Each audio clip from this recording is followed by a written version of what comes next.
शिवरायांचा आठवा प्रताप, शिवरायांचा आठवा साक्षेप भूमंडळी या उक्तीप्रमाणे आज शिवछत्रपती जाऊन 345 वर्ष पूर्ण झालेत।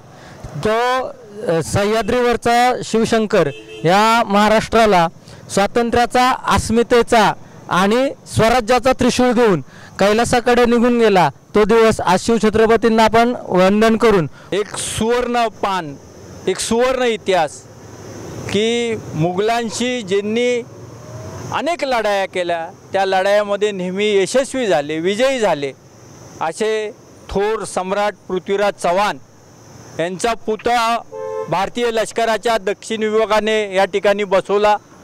सम्राट पृथ्वीराज चव्हाण यांचा पुतळा बसवल्याबद्दल मी भारतीय लष्कराच्या दक्षिण विभागाच्या प्रमुखांना आपण सगळ्यांच्या वतीनं या ठिकाणी धन्यवाद देतो। या ठिकाणी एक आग्रहाचं आणि नम्र निवेदन करतो की 22 मे रोजी सम्राट पृथ्वीराज चव्हाण यांची जयंती या ठिकाणी आपण साजरा करणार आहोत। जे समस्त पुणेकर आहेत त्या पुणेकरांना आणि समस्त राजस्थानी समाज बांधवांना आम्ही एक निवेदन करत आहोत की या कार्यक्रमासाठी आपण आवर्जून उपस्थित राहा। की सम्राट पृथ्वीराज चव्हाण यांनी मोहम्मद घोरीबरोबर जे अनेक युद्ध केली, त्या युद्धांचा इतिहास आपण तपासा आणि सम्राट पृथ्वीराज चव्हाण यांचं साम्राज्य भारतातील सगळ्यात दीर्घ असलेलं साम्राज्य होतं आणि अशा सम्राटांना कुठेतरी नतमस्तक होण्यासाठी समस्त पुणेकरांनी या ठिकाणी उपस्थित राहावं। त्याच्या दक्षिण विभागाचे प्रमुख सन्माननीय जीवसिंगचे मी सकल मराठा समाजाच्या वतीनं आणि सकल राजपूत समाजाच्या वतीनं पुन्हा एकदा धन्यवाद व्यक्त करतो की या ठिकाणी आपण सम्राट पृथ्वीराज चव्हाणांचा पुतळा बसवला। या ठिकाणी पुन्हा एकदा हीच निवेदन आणि हीच विनंती राहील की आपण 22 मेला या ठिकाणी सकाळी सम्राट पृथ्वीराज चव्हाण यांची जयंती साजरा करण्यासाठी उपस्थित राहावं, हे कळकळीचं आव्हान आहे। सकल मराठा समाजाच्या वतीने जो उपक्रम राबवलेला आहे, 22 मे रोजी जो चव्हाण साहेबांचा कार्यक्रम आहे, त्याला पुणेकरांना विनंती आहे की दक्षिण विभागाच्या लष्कराच्या विभागाने या ठिकाणी अश्वरूढाचा पुतळा या ठिकाणी प्रस्थापित करण्यात आलेला आहे। मी सर्व पुणेकरांना, विशेषतः कॅम्प भागातील सर्व मंडळांना आणि नागरिकांना विनंती करतो, आपण 22 मे रोजी मोठ्या प्रमाणात या ठिकाणी उपस्थित राहावं आणि या उत्सवाला एक वेगळं स्वरूप आणून द्यावा अशी मी विनंती करतो आणि सर्वांना या ठिकाणी आपण आलात त्याबद्दल मी सकल मराठा समाजाच्या वतीने मी आपले ऋण व्यक्त करतो। पृथ्वीराज चव्हाण यांच्या 22 मे रोजी होणाऱ्या जयंतीनिमित्त आपण सर्व या ठिकाणी एकत्रित आलेलो आहोत। मी सर्वांना विनंती करतो आहे की आपण सर्व आपले कार्यकर्ते सहित 22 मेला या ठिकाणी आपण सर्वांनी यावं अशी मी सर्वांना विनंती करतो आहे। मी पुणे शहर ओबीसी काँग्रेसच्या वतीने व पुणे कॅन्टोन्मेंट विभागाच्या वतीने मी सर्वांना विनंती करत आहे की आपले कार्यकर्त्याबरोबर आपण यावं, ही नम्र विनंती। जय हिंद, जय महाराष्ट्र। पृथ्वीराज चव्हाण, माणिकशा आणि सर्व थोर पुरुषांचं समर्थन करणाऱ्या आणि त्यांच्यापुढे नतमस्तक होणाऱ्या सर्व या ठिकाणी उपस्थितांना माझा प्रणाम। खरं म्हटलं तर आज छत्रपती शिवरायांचा पुण्यतिथी आहे मला वाटतं, बरोबर, आणि आज जनरल माणिकशा यांची देखील स्मरण दिन आहे, जयंती आहे, सॉरी मित्रांनो।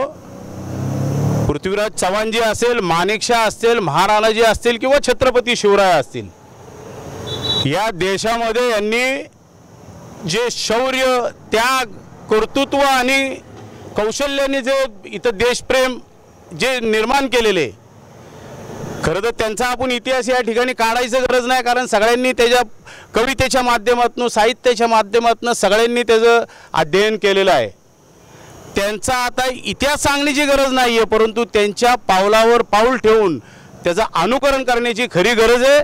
आणि आज या निमित्ताने राजाभाऊ चव्हाणसारखा एक ज्येष्ठ व्यक्ती आणि त्याचे सर्व सहकारी हे सर्व घडवून आणतात, हे सोपी गोष्ट नाही आहे। आपण या देशामध्ये 11व्या शतकापासून तुम्ही घ्याल तर ह्या भारत देशाने संघर्ष केलेला आहे। अनेक आक्रमणे या ठिकाणी मोगलांची झालेली आहे, मोगलांची लक्षात घ्या, मुस्लिमांची नव्हे, मोगलांचे परदेशातल्या लोकांनी, ते मोगल होते, त्यांनी या ठिकाणी आपल्यावर प्रत्येक वेळेस या देशावर अतिक्रमण केलेले. त्यापैकीच पृथ्वीराज चव्हाणांचा जो इतिहास आहे तो 12व्या शतकातला आहे.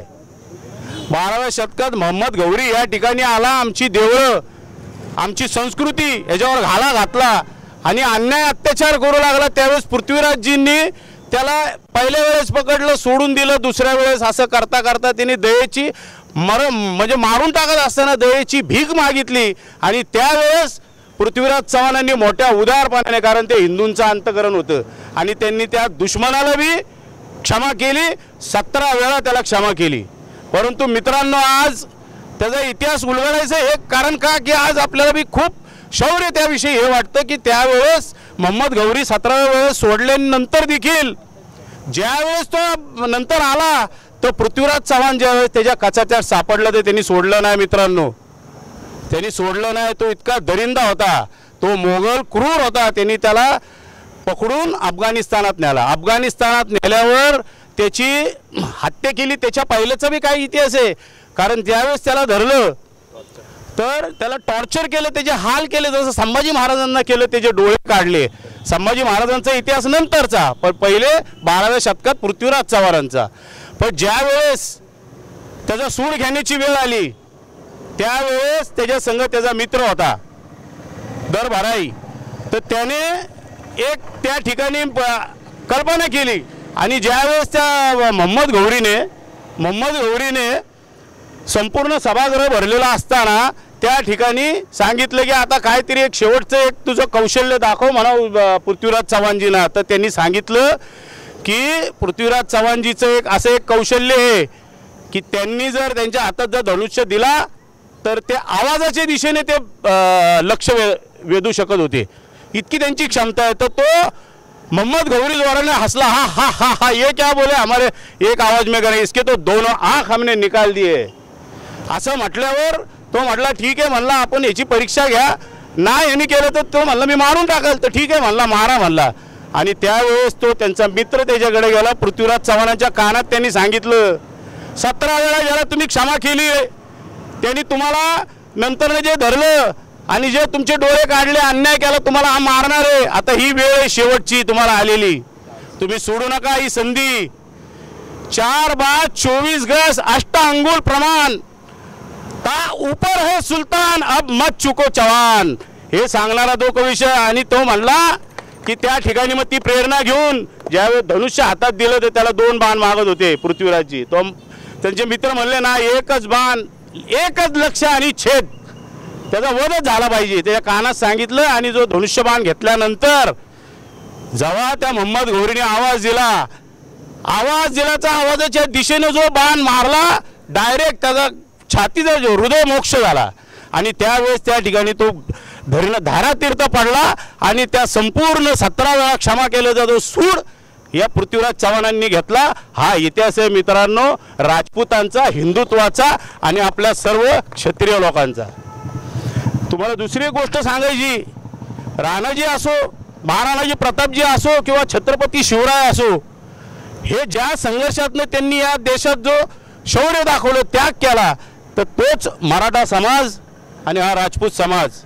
मी आवर्जून तुम्हाला सांगतो की मराठा समाजाचं राजपूत समाजाचं एक वेगळं नातं आहे, एक वेगळी नाळ आहे. म्हणून मित्रांनो, या ठिकाणी जास्त वेळ घेत नाही, कडक होऊन येऊन मागणं पृथ्वीराजजी बघतायत, म्हणतात आवरा लवकर, कारण 22 तारखेला माझी जयंती आहे, तुम्हाला खूप काय करायचं आहे.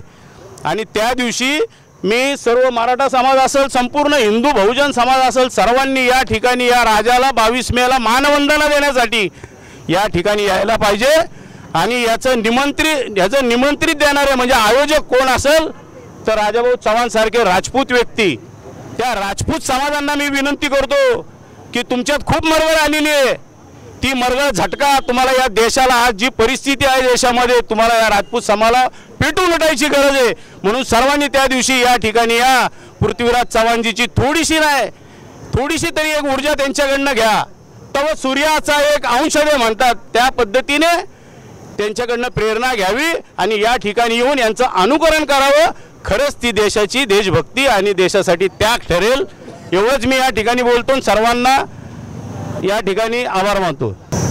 ज्या हिंदुस्थानाचा आपला जो इतिहास आहे, जे इतिहास रचते त्यामध्ये या राष्ट्रभूमीकरता, आपल्या या मातृभूमीकरता ज्यांनी आपलं जीवनाची आहुती दिली, आपल्या परिवाराची आहुती दिली, हे हिंदुत्व व हे राष्ट्रप्रेम आणि या मातृभूमीकरता कायम झगडणारे असे राष्ट्रपुरुष वीर शिरोमणी महाराणा प्रताप असतील, पृथ्वीराजजी चौहान असतील, त्याचप्रमाणे छत्रपती शिवराय असतील, अशा अनेक आपले राष्ट्रपुरुष आहे ज्यांनी या राष्ट्राकरता अनेकदा आपल्या जीवाशी घेऊन तुमचं आमचं संरक्षण केलं, ह्या देशाचं संरक्षण केलं.